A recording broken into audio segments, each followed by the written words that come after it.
Students welcome to this lecture. इस lecture में हम डिस्कस करेंगे सोलर सेल के यूजेस को। जैसे कि पिछले लेक्चर में हमने डिस्कस किया था सोलर सेल को कि सोलर सेल किस तरह से बनता है और उसकी वर्किंग कैसे होती है। तो अब इस लेक्चर में हम डिस्कस करेंगे कि जो हमारे पास सोलर सेल्स होते हैं उनको कैसे इस्तेमाल किया जाता है और उनके क्या क्या फ़वाइद हैं।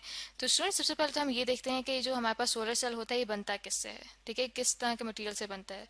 अब जो सोलर सेल्स यूजुअली इस्तेमाल किया जाता हैं वो बनते हैं सेलेनियम से, ठीक है। सेलेनियम को यहाँ पे मैं SE से रिप्रेजेंट कर रही हूँ, जो कि इसका केमिकल फॉर्मूला है। इसी तरह से सिलिकॉन को भी यूज़ किया जाता है सोलर सेल्स बनाने के लिए, जिसे मैं यहाँ पे SI से डिनोट कर रही हूँ।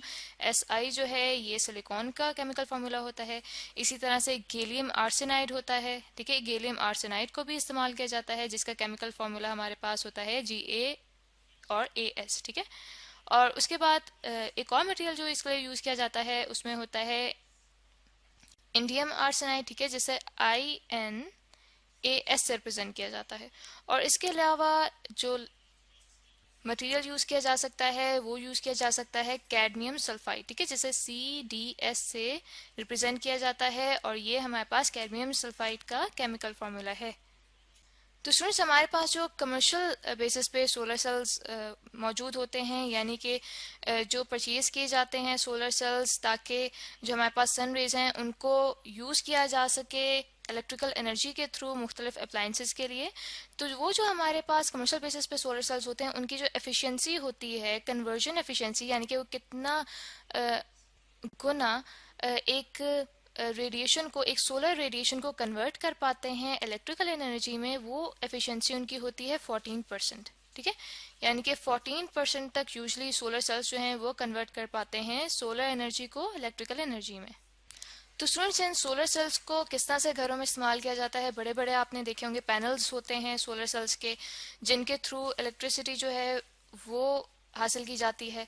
उसके लिए यहाँ पे मैं एक डायग्राम पुट कर रही हूँ जिसमें आप देख सकते हैं कि हमारे पास एक सोलर सेल है और इसी तरह के छोटे छोटे सोलर सेल्स को मिला के हमारे पास सोलर मॉड्यूल बनते हैं, यानी कि एक शीट सी बन जाती है जिनमें हमारे पास छोटे छोटे सोलर सेल्स मौजूद होते हैं।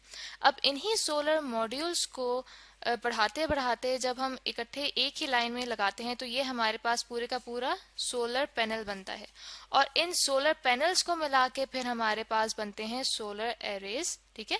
दैट मीन्स कि हमारे पास एक पूरे का पूरा एक प्रोसेस बन जाता है इस सोलर एरे को बनाने के लिए कि सबसे पहले हमारे पास एक छोटा सा सोलर सेल होता है, उससे हमारे पास सोलर मॉड्यूल आता है और इस सोलर मॉड्यूल की शीट से हमारे पास सोलर पैनल्स आते हैं। यानी कि इन शीट्स को एक ही लाइन में लगा दिया जाए तो हमारे पास सोलर पैनल आएगा और इन सोलर पैनल्स को बार बार रिपीट किया जाए तो हमारे पास सोलर एरेज बनती हैं।